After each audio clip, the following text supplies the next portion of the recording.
आज के वीडियो में हम हिंदी में पूछे जाने वाले जितने भी सारे ऑब्जेक्टिव है बुक वाला उस सारे ऑब्जेक्टिव को हम कवर करेंगे।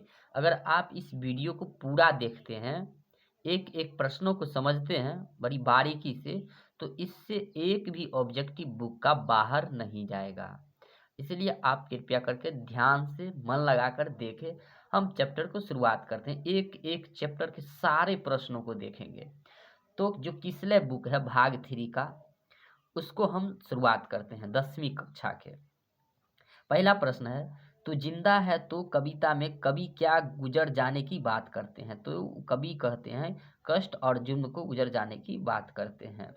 तू जिंदा है तो कविता से कवि ने हमें क्या संदेश दिया है।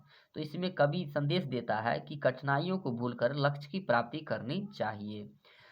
तीसरा प्रश्न है, बुरी है आग पेट की बुरे है दिल के दाग। ये पंक्ति किस कविता की है। तो यह पंक्ति है तू जिंदा है तो जिंदगी की जीत में यकीन कर पाठ से। इसका लेखक है शंकर शैलेंद्र। चौथा प्रश्न है, तू जिंदा है कविता में जीवन के किस पक्ष का वर्णन है। तो इसमें आशावादी का वर्णन किया गया है। पांचवा प्रश्न है, शंकर शैलेंद्र के द्वारा तू जिंदा है तो कविता में देशवासियों को क्यों संगठित होने की बात करते हैं। क्योंकि हमें हमारा देश गुलाम था, उसे आज़ादी प्राप्त करने के लिए संगठित करने की बात की गई है। अगला है, स्वराज का अर्थ क्या है। तो स्वराज का अर्थ होता है अपना राज्य। चमन का अर्थ होता है फुलवारी। तू जिंदा है तो कविता में किसके सर कुचलने के कर हम साथ चलेंगे। तो मुसीबतों के सर कुचलने की बात की गई है। अगला है, चमन का अर्थ फुलवारी हो गया, तो जिंदा है में किसको चलने की बात, मुसीबत की बात। अगला है, कवि मनुष्य को कैसा जीवन जीने की प्रेरणा देता है। तो हौसले और उत्साहपूर्ण जीवन जीने की बात करता है। अगला है, तू जिंदा है तो कविता में जीवन का कौन सा दृश्य प्रस्तुत है। तो गहरे जीवन राग एवं उत्साह का दृश्य प्रस्तुत है। बुरी है पेट आग पेट की बुरे है दिल के दाग ये न दब सकेंगे एक दिन बनेंगे इनकलाब। पंक्ति किस कविता की है। तो यह है शंकर शैलेंद्र के द्वारा लिखा गया तू जिंदा है तो जिंदगी की।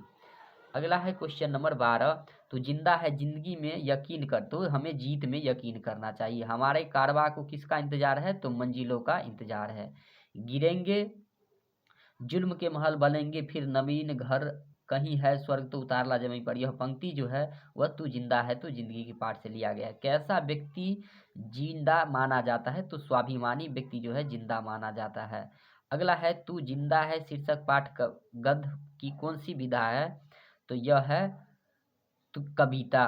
तू जिंदा है तो कविता के कवि शंकर शैलेंद्र पहले ही बता दिए। विनाश के बाद क्या होता है। तो नव निर्माण होता है। इस प्रकार से पहला चैप्टर का ऑब्जेक्टिव खत्म हो गया। इस प्रकार से आप कहाँ कविता को भी पढ़ेंगे तो जंगल में महामंगल रचाना और जो भी होगा क्वेश्चन, मतलब जिस प्रकार के भी इसमें प्रश्न आएंगे उसको आप आसानी से कर पाएंगे। वैसे एक बार आप कविता को पढ़ लेंगे। दूसरा पाठ आता है ईदगाह, जिसके लेखक है ईदगाह का प्रेमचंद्र, जिसमें बचपन की परिस्थितियों का वर्णन किया गया है। तो हम चलते हैं इसके एक एक प्रश्नों को देखते हैं। पहला प्रश्न है, ईदगाह कहानी किसकी परिस्थिति पर मानविक टिप्पणी करता है। तो बचपन की परिस्थिति पर। गांव पहुंचकर बच्चों ने क्या किया। तो बच्चों ने अपने अपने खिलौनों से खेला। तीसरा प्रश्न है, हामिद के पिता की मृत्यु कैसे हुई। तो वह हैजा के कारण हुआ था और उसकी माँ की जो मृत्यु हुई थी वह पीली होते होते।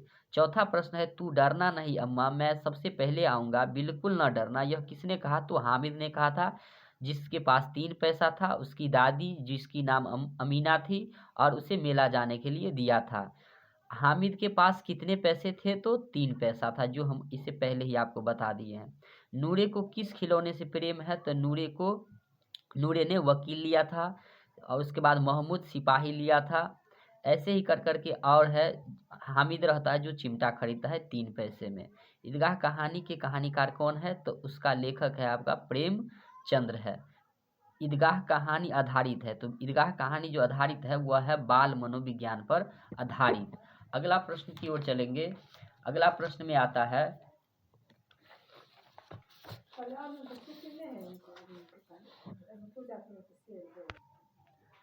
अगला प्रश्न है, रमजान कितने दिनों का होता है। तो रमजान वैसे 30 रोज पर आता है, लेकिन इसमें ऑप्शन है इसलिए 29 से 30 दिनों का। हामिद कितने साल का बालक था? तो 4-5 साल का बालक रहता है। बूढ़ी दादी का नाम? अमीना पहले ही बता दिए। हामिद ने दादी से क्या कहा? तो वह कहा था पहले आऊँगा। मेले में शम्मी ने क्या खरीदा? तो शम्मी ने खजरी खरीदा था। मोहसिन मेले में कौन सी मिठाई खरीदता है? तो रेवड़ी खरीदता है। मोहसिन के पास कितने पैसे? तो मोहसिन के पास 15 पैसे, हामिद के पास 3 पैसे और महमूद के पास 12 पैसा रहता है। आप याद रखेंगे। तो मोहसिन का हो जाएगा 15। कैसा जीवन जीवन बाल मन को वयस्क की तरह सोचने के लिए मजबूर करता है? तो अभावग्रस्त जीवन। हामिद खिलौने की जगह अपनी दादी से क्या खरीद कर लाता है? तो वह चिमटा खरीद कर लाता है 3 पैसा में। अगला है, गांव से ईदगाह कितने कोस दूर था? तो 3 कोस दूर था। हामिद के दोस्तों का नाम? तो महमूद था, नूरे था, मोहसिन था, ये सब इसका दोस्त था, तो सभी हो जाएगा। उसके बाद आता है, ईदगाह कहानी वंचित बचपन की परिस्थिति पर किस ढंग से टिप्पणी करता है? तो मार्मिक ढंग से। अब है, हामिद ने चिमटा क्यों खरीदा? क्योंकि उसकी दादी का हाथ से रोटी सेकते समय हाथ जल जाता था। हामिद किस कहानी का प्रमुख पात्र है? तो ईदगाह कहानी का। ईदगाह कहानी की मुख्य विशेषता क्या है? तो अभाव एवं चुनौतीपूर्ण बच्चों को परिपक्व बनाता है। महमूद के पास कितना पैसा? तो ये पहले ही हम बता दिए हैं। महमूद के पास 12 पैसा था। मोहसिन के पास 15 पैसा था। हामिद ने कितने पैसों में चिमटा खरीदा? तो 3 पैसा में। अगला प्रश्न आता है,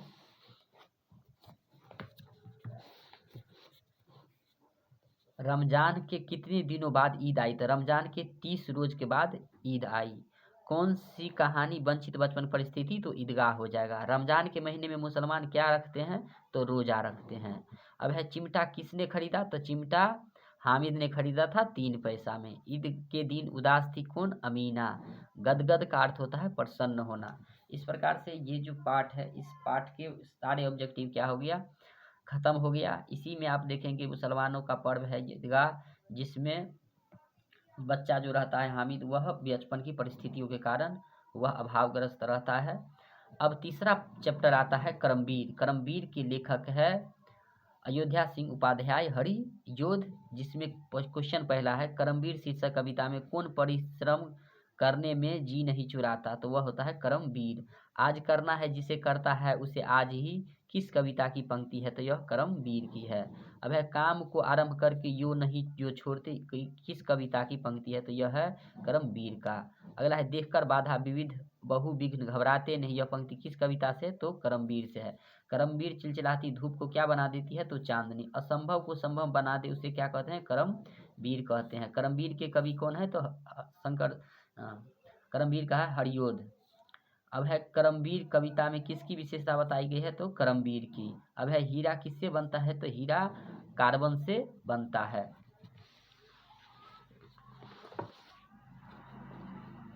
अगला देखेंगे, कवि सैकड़ों मरुभूमि से क्या बहा देने की बात करता है? तो नदी बहा देने की बात करता है।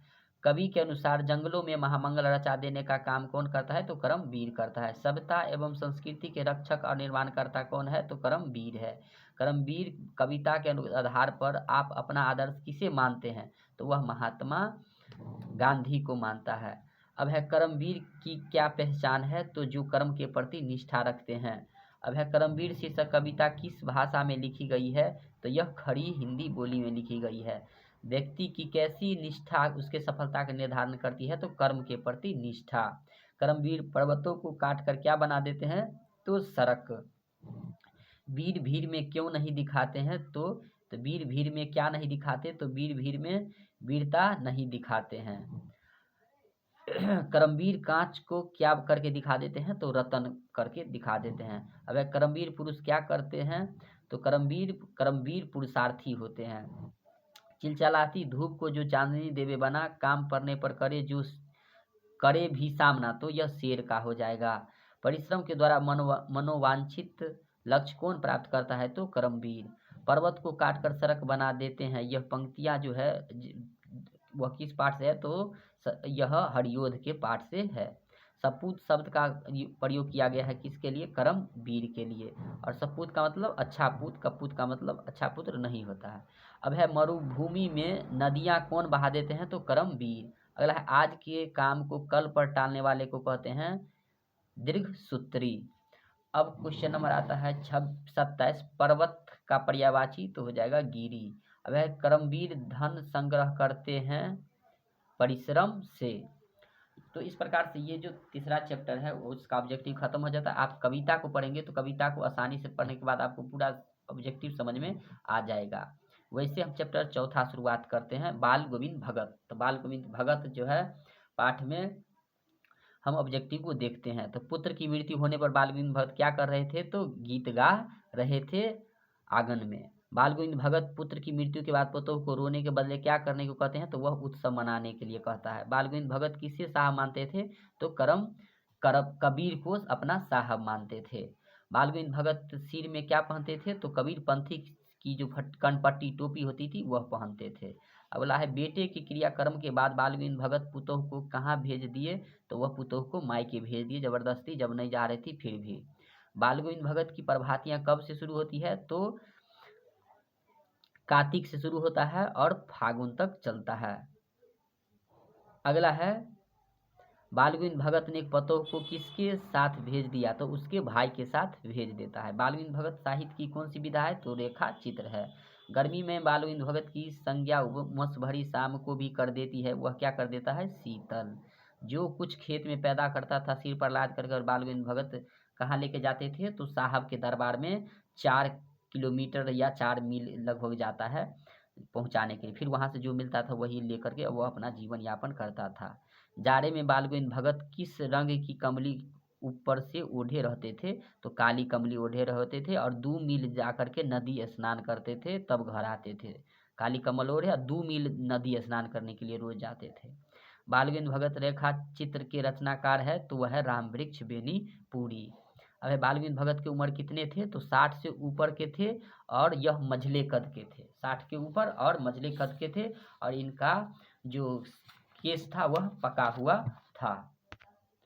अगला प्रश्न है बाल गोविंद भगत कबीर को क्यों साहब क्यों मानते थे, तो कबीर के आदर्शों पर चलते थे इसलिए उसे साहब मानते थे। बाल गोविंद भगत कहाँ आसन जमा बैठते थे, तो वह घर के आंगन में।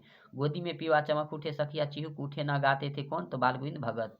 कबीर को साहब कौन मानने वाला पात्र था, तो बाल गोविंद भगत। बाल गोविंद भगत की संगीत साधना को उत्कर्ष कहाँ देखा गया, तो बेटे के मृत्यु के दिन वो रोए नहीं उत्सव मनाने की बात कहे। बाल गोविंद भगत हर वर्ष कहाँ जाते थे, तो वह गंगा स्नान करने के लिए जाते थे 30 किलोमीटर घर से दूर, और वहाँ जाते थे, फिर वहाँ से आते थे 4-5 दिन के बाद, और वही जो खाना घर से खा के जाते थे वही फिर आकर के घर पर ही खाते थे। बाल गोविंद भगत के कितने बेटे थे, तो बाल गोविंद भगत एक बेटा था जो सुस्त था, बोदा था, और पुतोह जो थी वह सुशील थी, सुभग थी। बेटे की मृत्यु के बाद भगत क्या करने लगे, तो कीर्तन करने लगे। बाल गोविंद भगत किस कद के आदमी थे, तो मंझले पीछे ही बता दिए थे। भगत का बेटा कैसा था, सुस्त, पहले ही कह दिए हम। भगत को क्या क्या कहते थे, तो देखिए भगत तो थे गृहस्थ, लेकिन लोग उसे कहते थे साधु। तो बाल गोविंद भगत क्या थे, तो गृहस्थ थे, लेकिन लोग क्या कहते थे, तो साधु मारेंगे। लेखक किसके गाने पर मुग्ध थे, तो लेखक जो थे वह भगत के गीत पर मुग्ध थे। भगत की पुतोह या पुत्रवधू कैसी थी, तो सुशील, पहले ही बताए हम। भगत ने गंगा स्नान के लिए कितने दूर की यात्रा करते थे, तो 30 कोस का यह यात्रा करते थे गंगा स्नान करने के लिए। भगत किसको अपना आदर्श मानते थे, तो कबीर को। बाल गोविंद भगत क्या थे, गृहस्थ, पहले ही बताए। बाल गोविंद भगत किनके गीत गाया करते थे, कबीर का यानी साहब का। बाल गोविंद भगत ने अपने बेटे को आग किससे दिलवाई, तो पुतोह से, यानी पुत्र वधू से ही क्या दिलवाया, वह आग दिलवाया। अब शुरुआत करते हैं चैप्टर नंबर 5, हुंडरू का जल पर पात। अब इसमें है अबरक और कोयले खदानों का वर्णन किस पाठ में किया गया है, तो यह हुंडरू का जल प्रपात में किया गया है। अगला प्रश्न है स्वर्णरेखा नदी रांची, ये भी पूछ देता है स्वर्णरेखा क्या है, तो नदी है। रांची धनबाद सिंहभूम बालासोर जिलों में होकर कहाँ गिरती है, तो यह गिरती है बंगाल की खाड़ी में। अब ये भी पूछ सकता है कि धनबाद रांची कहाँ है, तो झारखंड में है, जहाँ झारखंड की राजधानी रांची है। अब है दानी दान करता है, जो गुमान करता है वह युग युग से न जाने कितनी पानी पर यह पहाड़ दान कर चुका है, इससे कोई अभिमान नहीं। यह किस पाठ संबंधित है, तो हुंडरू का जल प्रपात से संबंधित है। हुंड्रू का जलप्रपात किस राज्य में है? तो झारखंड में है। हुंड्रू का जलप्रपात शीर्षक अध्याय में किसके प्रति विश्वास प्रकट किया गया है? तो बहुलवादी संस्कृति के प्रति विश्वास प्रकट किया गया है। अब है छोटा नागपुर के निवासी सादगी के अवतार और गरीबी की मूर्ति, यह पंक्ति किस पाठ से किया गया है? तो हुंड्रू का जलप्रपात से है। अब है हुंड्रू का जलप्रपात साहित्य की कौन विधा है? तो यात्रा वृत्तांत है। हुंड्रू जलप्रपात के लेखक कौन है? तो कामता प्रसाद सिंह काम है। हुंड्रू का जलप्रपात रांची से कितनी दूर है? तो 27 मील दूर है। पुरलिया रोड से हुंड्रू की दूरी कितनी है? तो 13 मील है। अब है हुंड्रू का पानी किसकी तरह चक्कर काटता है? तो सांप की तरह चक्कर काटता है, हिरण की तरह छलांग मारता है। किंवदंती के अनुसार हुंड्रू से कितने मील की दूर पर कुछ लोगों ने हुंड्रू से कई गुना बड़े प्रपात को देखा है? तो वह है 7। अगला है रांची से पुरलिया सड़क पर कितने मील जाने के बाद हुंड्रू पहुंचने वाली सड़क मिलती है? तो वह है 14। अगला है हुंड्रू की शोभा कैसे बनी है? तो वह हो जाएगा प्रकृति द्वारा। अगला है जैसा हुंड्रू का झरना वैसा उसका मार्ग, किसने कहा? तो लेखक ने। हुंड्रू का जलप्रपात में किस संस्कृति का वर्णन है? तो आदिवासी संस्कृति का वर्णन है। अगला प्रश्न है स्वर्णरेखा नदी के उद्गम स्थान से कितना मील आगे आकर हुंड्रू का झरना है? तो 50 मील आ जाकर के। छोटा नागपुर लेखक की दृष्टि में क्या है? तो स्वर्ग का टुकड़ा है। स्वर्ग का टुकड़ा किसे कहा जाता है? तो छोटा नागपुर को। हुंड्रू जलप्रपात के पास किसने बंगला बनवा दिया था? तो जिला बोर्ड ने। हुंड्रू का जलप्रपात संस्कृति की विशिष्टता को उभारने वाला यात्रा वृत्तांत क्या है? तो आदिवासी। अगला है हुंड्रू का जलप्रपात पाठ में जलप्रपात के साथ किसकी सुंदरता का वर्णन है? तो पहाड़ की सुंदरता का वर्णन है। उसके बाद है स्वर्णरेखा नदी कहाँ गिरती है? तो बंगाल की खाड़ी में गिरती है। लेखक को हुंड्रू जलप्रपात के वातावरण की सुंदरता ऐसी मालूम होता है मानो हम के समीप पहुंच गए हैं, तो वह देवलोक के समीप पहुंच गया है। साध की पवित्रता एवं महत्ता तभी है जब उसका साधन भी महान हो। महान मंजिल पर पहुंचने के लिए महान मार्ग भी महान होना चाहिए। तो वह है किसने कहा है? तो महात्मा गांधी ने कहा है। लेखक के मित्र ने गुलाब किसको माना है? तो झरना को माना है। अब है छोटा नागपुर के निवासी किसके अवतार है? तो सादगी के अवतार है। हुंड्रू के जलप्रपात की ऊंचाई कितनी है? तो 243 फुट ऊंचाई है। अब है रांची व हजारीबाग के बीच कौन सा झरना स्थित है? तो हुंड्रू का झरना स्थित है। अगला जो चैप्टर है वह है आपका बिहारी के दोहे। और बिहारी के दोहे में देखेंगे इसका लेखक जो है बिहारी ही है। अब इस पाठ को हम देखते हैं एक एक प्रश्नों को। बड़े न हुजे गुणन बिनु बिरद बड़ाई पाई, कहे धतुरासु कनक गहनो गढ़ियो न जाए, कि शीर्षक पाठ की पंक्ति है तो वह बिहारी के दोहे से है। कनक शब्द तो इसका अर्थ होता है धतुरा और सोना। बिहारी के दोहे में कितने तरह के दोहे हैं? तो 3 तरह के दोहे है। अगला है सतसई काव्य ग्रंथ की रचना किसने की? तो बिहारी ने किया था। किसका पालन करने से मनुष्य श्रेष्ठ होता है? तो नर्मता। संगति का प्रभाव किस पर नहीं पड़ता? तो बुरी बुद्धि वालों पर प्रभाव नहीं पड़ता है। बतरस लालच लाल की मुरली धरी लुकाई काव्य पंक्ति है तो बिहारी के दोहे से है। कृष्ण जी की मुरली गोपिया सब चुरा लेती है। मेरी भव बाधा हरो राधा नागरी सो यह पंक्ति है तो बिहारी लाल की पंक्ति से है। अब है बिहारी किस काल के कवि थे? तो बिहारी जो थे वह रीति काल के थे। और कबीर दास पूछे तो भक्ति काल के। और सूर्यकांत त्रिपाठी निराला का पूछे तो आधुनिक काल से। अब है बिहारी किस रस के कवि है? तो श्रृंगार रस के कवि है। प्रेम के कवि के रूप में इनमें कौन प्रसिद्ध है? तो प्रेम के कवि बिहारी लाल को ही माना जाता है। अब है बिहारी ने राधा नागरी किसे कहा जाता है? तो बिहार में राधा नागरी कहा जाता है श्री कृष्ण भगवान को। अगला है नाम से जुड़ा क्या होता है? तो गुण होता है, क्योंकि गुण बड़ा होता है न कि नाम बड़ा होता है। बिहारी के अनुसार मनुष्य किसके बिना बड़ा नहीं बन सकता? तो गुण के बिना कोई बड़ा नहीं बन सकता। बिहारी के दोहे शीर्षक कविता में किस तरह के दोहे है? तो भक्ति परक भी है, प्रेम है और नीति परक, यानी तीनों तरह के दोहे है। मेरी भव बाधा हरो राधा नागरी सोई जा तन की झाई पड़े श्याम हरित दुती होय। इस दोहे में बिहारी किनके महिमा का गुणगान किया है? तो वह है राधा जी का। अगला है कबीर नर के मन की तुलना किससे करते हैं? तो वह नल के जल से किया है। बिहारी के अनुसार ईश्वर कहाँ मिलते हैं? तो वह निर्मल हृदय में मिलते हैं। साह कर भहनु हंसू कवि किसके संबंध में कहता है? तो गोपियों के संबंध में कहता है। संसार में गुणी को क्या मिलता है? तो आदर मिलता है। किसके दर्शन से मनुष्य का हृदय निर्मल हो जाता है? तो भगवान श्री कृष्ण के दर्शन से हृदय जो है निर्मल हो जाता है। अगला प्रश्न है, रांचे का अर्थ क्या होता है? तो रांचे का अर्थ होता है प्रसन्न। नल नीर जैसी गति किसकी होती है? तो मनुष्य की। गागर में सागर किसके दोहे की विशेषता है? तो बिहारी के दोहे के। सच्चा व्यक्ति कौन है? जिसका हृदय पवित्र हो। अब चैप्टर नंबर चलेंगे हम 7 पर, ठेस। और ठेस का लेखक है फणीश्वर नाथ रेणु। इसमें देखेंगे हम सिरचन के बारे में अध्ययन करेंगे। तो खेती बाड़ी के समय गांव के किसान किसकी गिनती नहीं करते थे? तो सिरचन को। उसी को कामचोर बेकार समझता था लोग। तुम्हारी भाभी नाखून से काट कर तरकारी परोसती है, किसने कहा? तो सिरचन ने ही कहा था।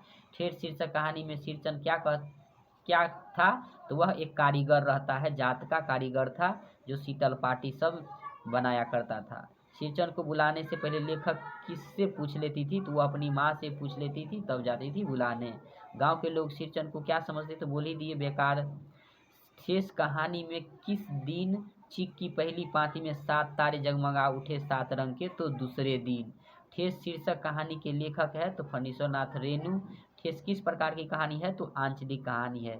सिरचन को गांव के लोग बेकार ही नहीं बेगार समझते थे, क्योंकि वह कलाकार होने के नाते खेती बाड़ी में उसका मन नहीं लगता था, इसीलिए लोग उसे बेकार समझते थे। क्योंकि वह कलाकार था, वह कारीगरी करता था। अब है, मानू से सिरचन ने मोहर छाप वाली धोती का दाम नहीं लिया, क्यों? क्योंकि मानू के प्रति उसके हृदय में मौत की भावना नहीं लिया, इसीलिए। सिरचन को घी की दाढ़ी और खखोरन के साथ क्या पसंद था? तो घी की दाढ़ी के साथ उसे चूड़ा पसंद था। सिरचन ने किसे बेपानी कर दिया? तो पंचानन चौधरी के छोटे लड़के को क्या कर दिया था? सिरचन ने बेपानी कर। अगला प्रश्न है, बच्चे की दुआ शीर्षक कविता में बच्चे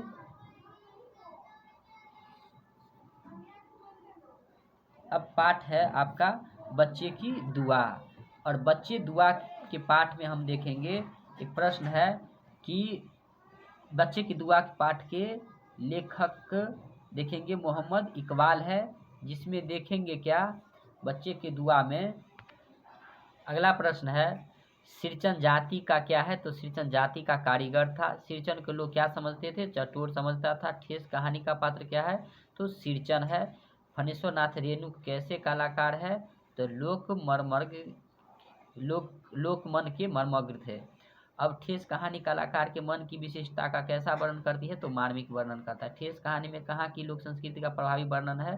तो मिथिलांचल का। ठेस एक प्रकार क्या है? कहानी है। मिथिलांचल की लोक संस्कृति का प्रभावी वर्णन है ठेस में।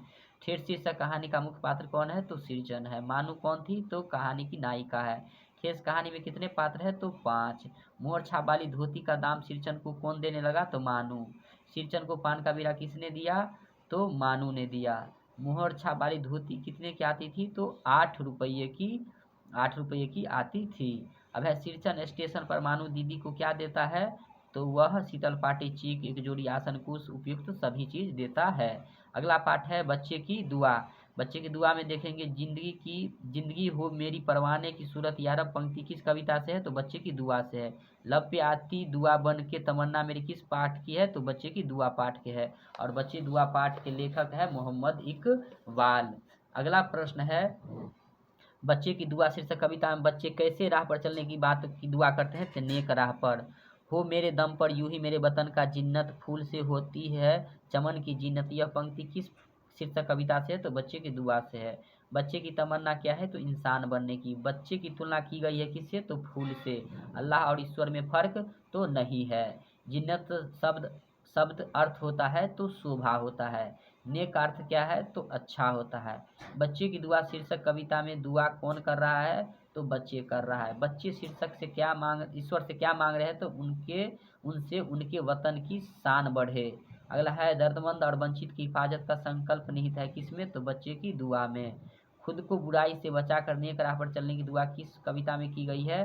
तो बच्चे की दुआ में। बच्चे की दुआ कविता में कवि किन चीज़ों की चाह कर रहा है? तो ये अंधेरे मिटाने की बात, वतन की सुंदरता की बात, दर्दमंद वंचितों को हिफाजत करने की बात, यानी सभी की बात।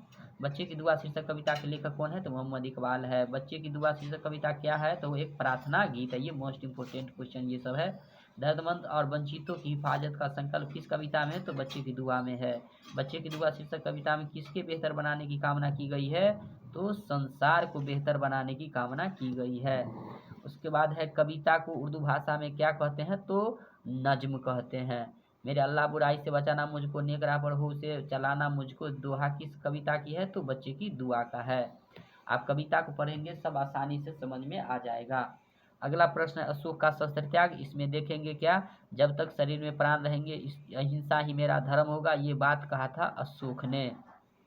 भिक्षु वर्ग में रहने के बाद आचार्य क्या मानकर शिष्य को बौद्ध धर्म सिद्धांत परिचय कराते हैं? तो पुत्रवत मान करके। अशोक और सभी सरदार कैसे वस्त्र धारण किए थे? तो पीला वस्त्र धारण किया था। तिब्बत में बौद्ध धर्म का प्रचार किसने किया? तो अतीश दीपंकर ने किया था। और आर्यभट्ट जो है वह संबंधित था खगोल शास्त्र से। 4 साल युद्ध के पश्चात कौन जीता नहीं था? तो कलिंग को नहीं जीता था। और यह कलिंग का युद्ध कितने साल हुआ था? तो 4 साल हुआ था। और यह जो पाठ है वह अहिंसा पर बल देता है, अहिंसा पर बल देता है। शस्त्र त्याग में अशोक कौन सा धर्म अपनाता है? तो वह बौद्ध धर्म अपना लेता है। दूसरे दिन प्रातःकाल अशोक के पास कौन आते हैं? तो सेनापति आता है। अशोक का शस्त्र त्याग पाठ क्या है? एक प्रकार का एकांकी है जो बंशीधर श्रीवास्तव के द्वारा लिखा गया होता है। पद्मा कौन थी? तो कलिंग महाराज की राजकुमारी थी, उसकी बेटी थी। सैनिकों को तलवार फेंकने का आदेश देता है कौन? अशोक दे देता है। पद्मा का संबंध किस युद्ध से है? तो वह कलिंग के युद्ध से है। अगला प्रश्न है बौद्ध भिक्षु के सामने अशोक और उसकी सभी सरदार किस रंग के वस्त्र धारण किए थे? तो पीला वस्त्र। कलिंग दुर्ग खुलने पर किसकी सेना बाहर निकलती है? तो स्त्रियों की सेना चंडी का रूप धारण करके बाहर निकलती है। और यह पाठ जो है बंशीधर श्रीवास्तव के द्वारा एकांकी लिखी हुई है। अशोक का शस्त्र त्याग पाठ में मूल उद्देश्य जो है अहिंसा परमो धर्म और शांति का पक्षधर की बात किया गया, यानी दोनों बात है।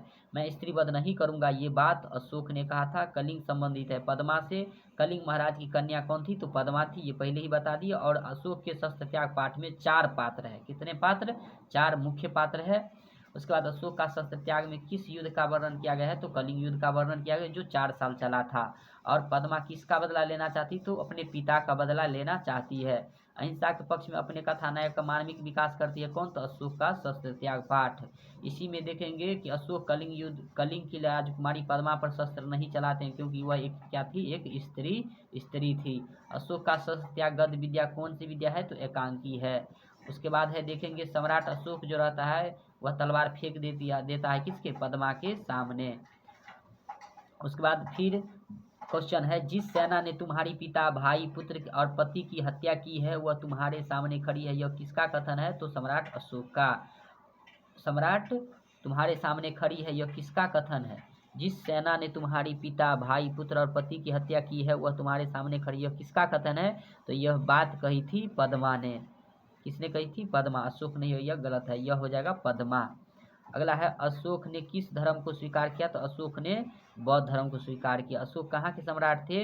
तो अशोक सम्राट थे मगध के। कलिंग का युद्ध कितने वर्षों? 4 वर्षों। घोड़े पर पद्मा को सवार शस्त्र किसने फेंका? तो अशोक ने फेंक दिया था।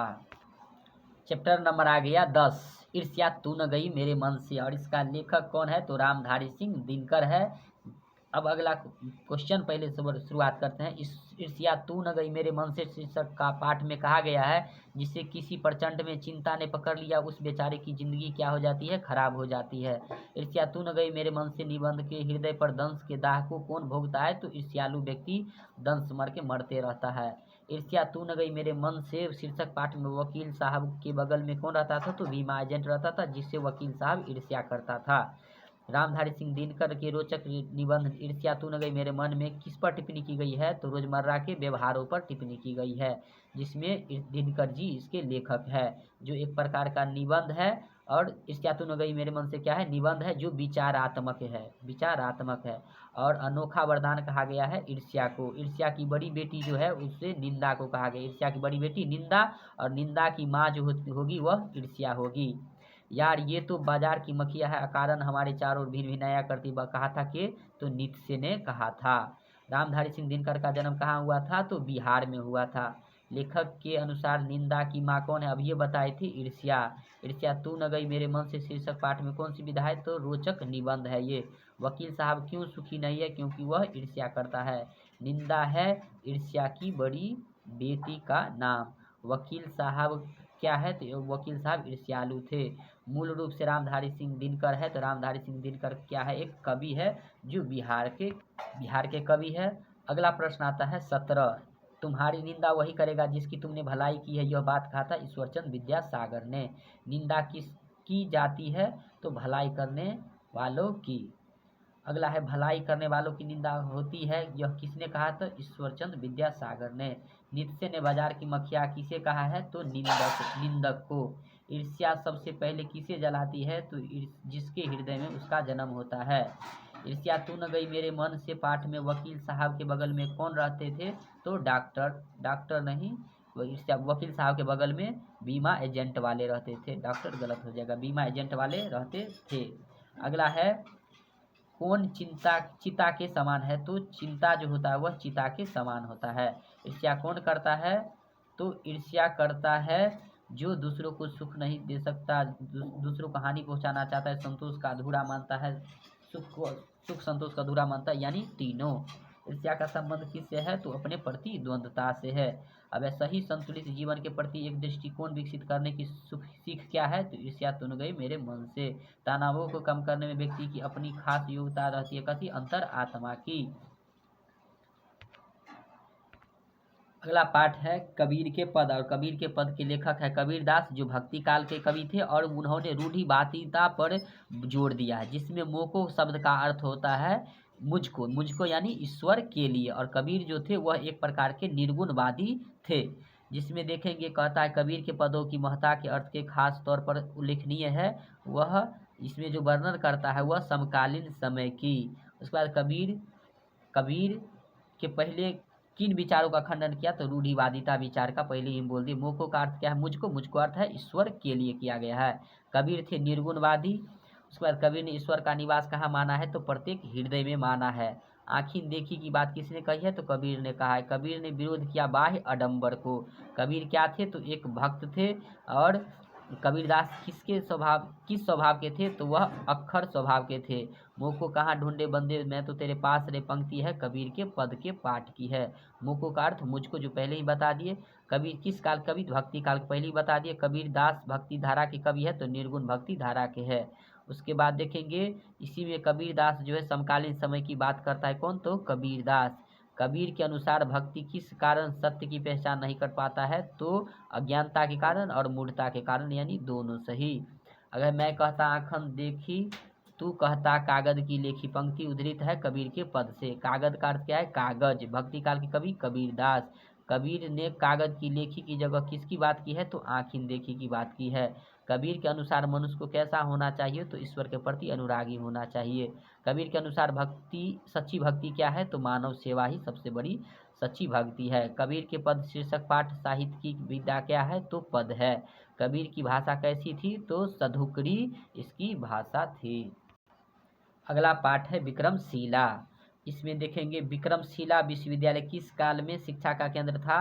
तो बौद्ध के काल में था, जिसको तुर्क आक्रमणकारी ने क्या किया? विक्रमशिला विश्वविद्यालय को विनाश कर दिया था। विक्रमशिला विश्वविद्यालय की स्थापना किया था राजा धर्मपाल, जो पाल वंश के संस्थापक थे।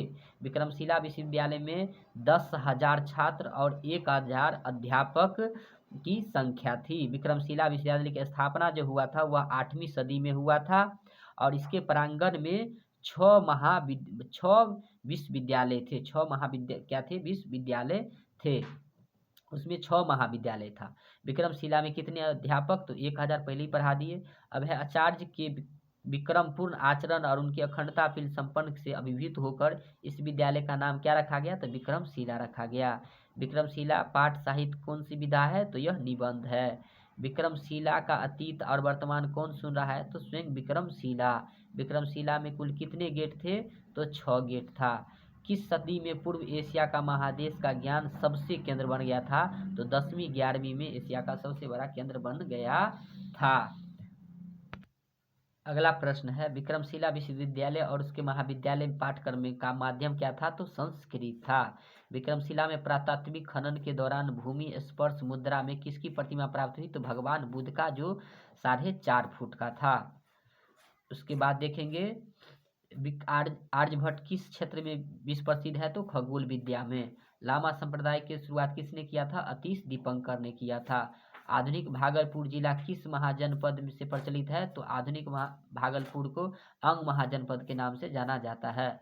पुरातात्विक खनन में कितने फीट की भूमि स्पर्श मुद्रा में भगवान बुद्ध की प्रतिमा है? तो 4.5 फुट की है। विक्रमशिला क्या है? तो एक प्रकार का विश्वविद्यालय है। अंग महाजनपद किसको? भागलपुर को कहा जाता है। विक्रमशिला विश्वविद्यालय अवस्थित कहाँ है? तो अतिंचक गांव में है। कैम्ब्रिज और ऑक्सफोर्ड विश्वविद्यालय से बेहतर विश्वविद्यालय क्या था? तो विक्रमशिला विश्वविद्यालय था। और ये पाल वंश का था, धर्मपाल ने ही इसका आविर्भाव किया था, ये पहले ही पढ़ा दिए। विक्रमशिला का विकास किस शताब्दी? तो 8वीं में हुआ था, ये पहले ही पढ़ा दिए। विक्रमशिला विश्वविद्यालय का सर्वनाश कब हुआ? तो 13वीं सदी में हुआ था। अगला है तंत्र विद्या संबंधित है, तो भूतों से, प्रेतों से, तंत्र मंत्रों से। अगला है विक्रमशिला में नवागत विद्यार्थी को कुछ समय के लिए किस वर्ग में रहना पड़ता था? तो भिक्षु वर्ग में रहना पड़ता था।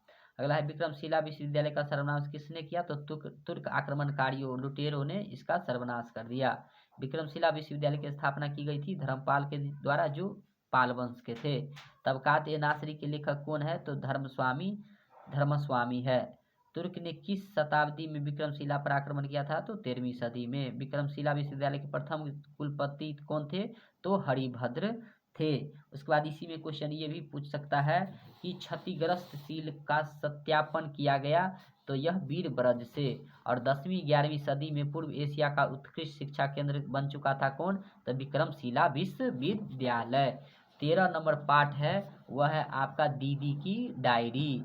और दीदी की डायरी पाठ में हम पढ़ेंगे, दीदी की डायरी शीर्षक पाठ में किसके जादू की करिश्मा देखी गई? तो संजू मचल गई, तो वह दीदी की करिश्मा देख करके। दीदी की डायरी की हिंदी पाठ में कैसी विधा है? तो नई विधा है। दीदी की डायरी शीर्षक पाठ में 4 जनवरी 1997 को कौन दिन था? तो वह था रविवार का दिन। संजू कैसी लड़की थी? तो वह हंसमुख नन्ही सी लड़की थी। सत्य के प्रयोग के लेखक कौन है? तो महात्मा गांधी।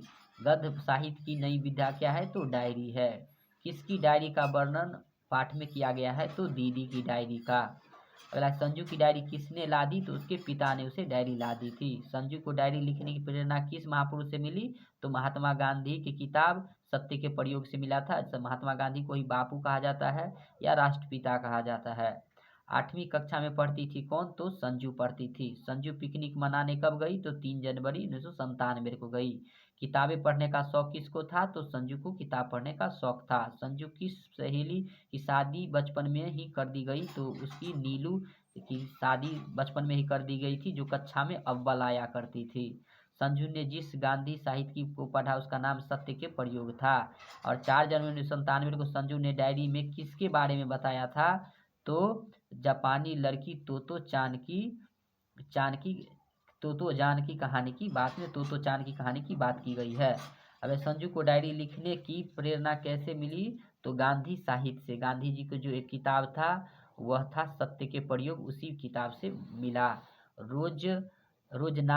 रोजनामचा का अर्थ क्या है? तो इसका अर्थ है डायरी, यानी रोज किए जाने वाले क्रियाकलाप। रोजनामचा का अर्थ क्या है? तो रोज किए जाने वाले कार्य हो जाएगा।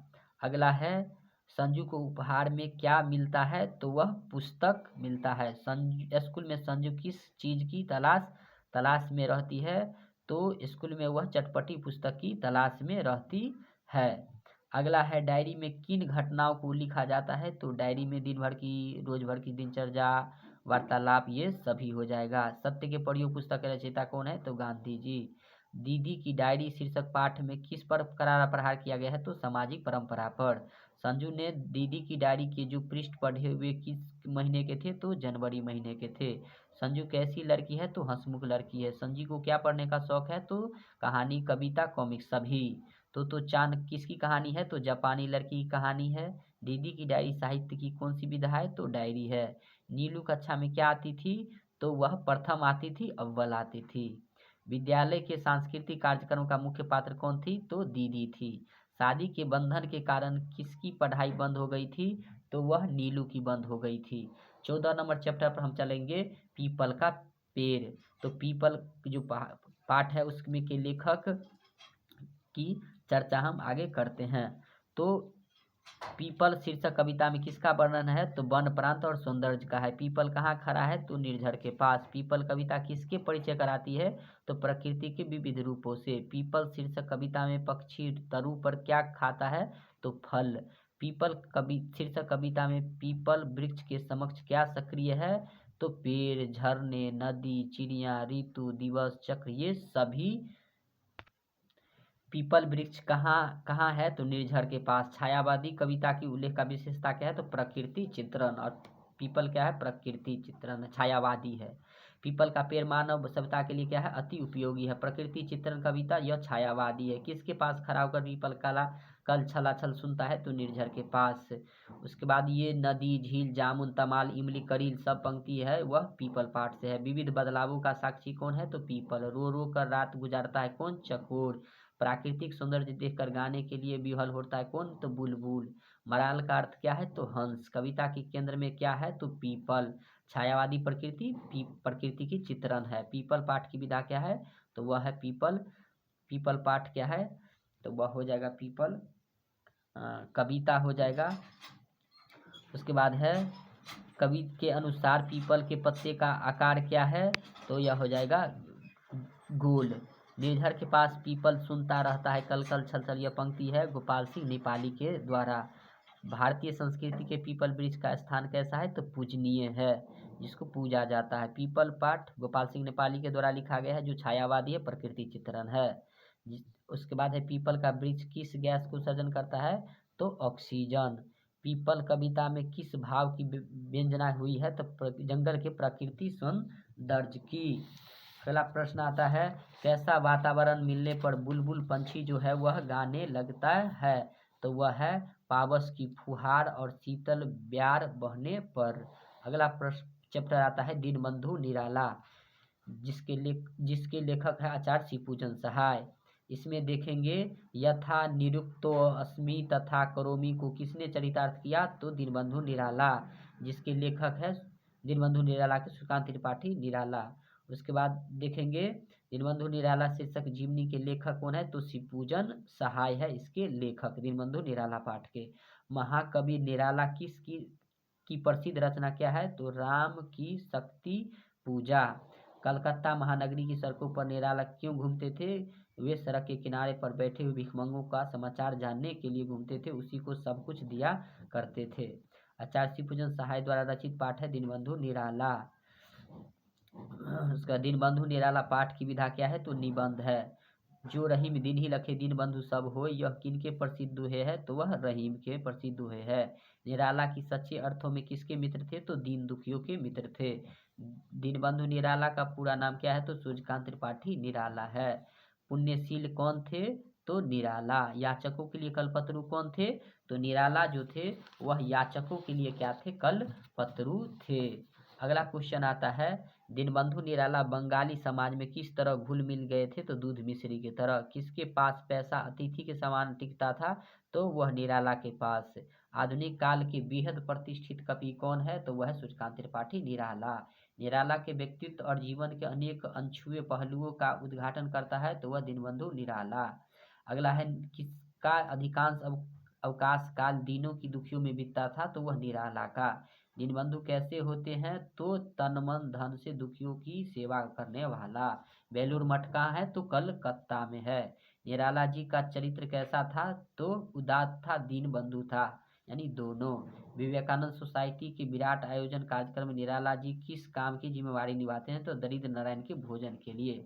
बंगाली समाज के लिए निराला जी किसकी रचना गवाकर सुनना पसंद करते थे? तो रविन्द्रनाथ ठाकुर की। अगला पाठ है खेमा। खेमा पाठ में बाल मजदूर पर आधारित है। खेमा पाठ बाल मजदूर पर आधारित है, जिसमें मुक्ताकाशी होटल का जो मालिक रहता है वह कसारा रहता है, जिसमें खेमा के पिता ने उसे बेच डाला था। वह बाप का सबसे छोटा लड़का था, जिसके कारण वह आया था वहाँ पर काम करने के लिए कसारा के होटल पर। तो कसारा से बात करने के कितने घंटे बाद खेमा लेखक के पास पहुँचता था? तो आधे घंटे के बाद। खेमा पाठ के लेखक तो खेमा का है संकलित। उसके बाद है खेमा की उम्र लगभग कितनी थी? तो 8-9 बरस का उम्र था उसका। कसारा का स्वभाव कैसा था? तो कठोर था। खेमा कितने भाई था? तो 4 भाई था, जिसमें सबसे छोटा खेमा था। खेमा ने काका कहकर किसे संबोधित किया? तो कसारा का, जो अस्थायी होटल का मालिक था, मुक्ताकाशी होटल का। कसारा के पैसे किसने लौटाए? तो लेखक ने उसके पैसे लौटाए। खेमा शीर्षक कहानी के केंद्र में क्या है? तो बाल मजदूरी। किस कारण खेमा की पिटाई हो गई? तो बर्तन न साफ होने पर। खेमा के पिता ने भरण पोषण के दायित्व से मुक्त होने के लिए अपने बेटे को बेच डाला था। तो 4 बेटे को बेच डाला था। मुक्ताकाशी होटल के मालिक कसारा, बोल ही दिए थे। खेमा कहाँ काम करता था? तो कसारा के होटल में। जो खेमा के पिता ने उसे किस कारण बेच दिया था? तो गरीबी के कारण। लेखक के साथ जाते हुए खेमा की चाल थी तो तेज। कसारा का होटल अस्थायी होटल था। खेमा मालिक कसारा से किस चीज़ की मांग करता है? तो चप्पल की मांग करता है, जिसे नहीं देता है, क्योंकि उसको गर्मी लगता था। गर्मी लगता था तो वह अप्रैल के महीना में क्या करता था? पैर पर पानी डाल डाल करके थोड़ा आराम लेता था। बाल मजदूरी का निस्संतता को निभाने वाला कहानी कौन है? तो खेमा है। कौन सी कहानी में हमें बाल मजदूरों के प्रति संवेदनशीलता बनाती है? तो खेमा। खेमा द्वारा चप्पल मांगने पर कसारा ने क्या कहा? तो अभी रख दूंगा चप्पल सिर पर। खेमा शीर्षक पाठ की गद्य की कौन सी विधा है? तो कहानी है। खेमा शीर्षक कहानी का मुख्य पात्र कौन है? तो खेमा है। और यह क्या है? बाल मजदूर पर आधारित है, जिसमें खेमा के पिता की जो स्थिति थी वह अत्यंत दयनीय था। अब कसारा ने खेमा को किस लिए फटकारा था? तो चप्पल मांगने पर। जब चप्पल मांग किया था तो उसको डांटा था। अगला पाठ है खुशबू रचते हाथ, जिसके लेखक है अरुण कमल, जिसमें देखेंगे वंचित लोगों के समृद्ध अवधारणा की संवेदनशीलता को रेखांकित करता है खुशबू रचते हाथ, जिसमें गंदगी के बीच की बात की गई है। और इसमें देखेंगे क्या खुशबू रचते हैं हाथ में कवि जो है वह अरुण कमल है, जिसमें दुनिया की सारी गंदगी के बीच दुनिया के सारे रचते रहते हैं, वह कौन है? हाथ। जो खुशबू रचते हैं हाथ में खुशबू रचते हैं हाथ की बात है। जख्म का अर्थ क्या है? तो वह घाव है। वंचितों का टोला कैसा होता है? तो दुर्गंधमय होता है। खुशबू रचते हैं हाथ पाठ की विधा क्या है? तो कविता है। अगरबत्ती बनाने वाले लोगों पर लिखी गई कविता कौन है? तो खुशबू रचते हैं हाथ। उभरी नसों वाले हाथ से तात्पर्य क्या है? तो दीनता के चक्की में पीसने वाला दुर्बल हाथ। खुशबू रचते हैं हाथ कविता पाठ में कैसे हाथों का वर्णन है? तो वह श्रम के कठोर हाथ का, जिसमें देखेंगे खुशबूदार अगरबत्ती की बात की गई है। वह बनाता था खुशबूदार अगरबत्ती। खुशबूदार अगरबत्ती कौन बनाते हैं? तो समाज के वंचित, गरीब और निसहाय लोग। उसके बाद देखेंगे गंदे मोहल्ले के गरीब मजदूर कौन कौन मशहूर अगरबत्तियां बनाते हैं? तो वह केवड़ा बनाते, गुलाब, खस, रात रानी, ये सारी अगरबत्तियां बनाया करता है। उसके बाद खुशबू रचते हैं हाथ की परिस्थिति में रहने की विवश करता है, तो वह दयनीय स्थिति में रहने की बात करता है। वह खुशबू रचते हैं पाठ में मुख्य उद्देश्य क्या है? तो श्रम की महत्ता को प्रतिपादित करना इस पाठ का मेन पर्पस है। अगला है हौसले की उड़ान, और हौसले की उड़ान में देखेंगे बिहार की बेटियों का वर्णन किया गया है, जिसमें ज्ञान और स्वाधीनता के स्वाद लगाया गया है बेटियों का। कदम के पिता का नाम था जितेंद्र मांझी। कदम आगे जाकर के डॉक्टर बनना चाहती थी। कदम अपनी उम्र की बच्चियों से क्या थे? अलग थी। और जैनब खानम की माता का नाम था फूल बीबी। हौसले की उड़ान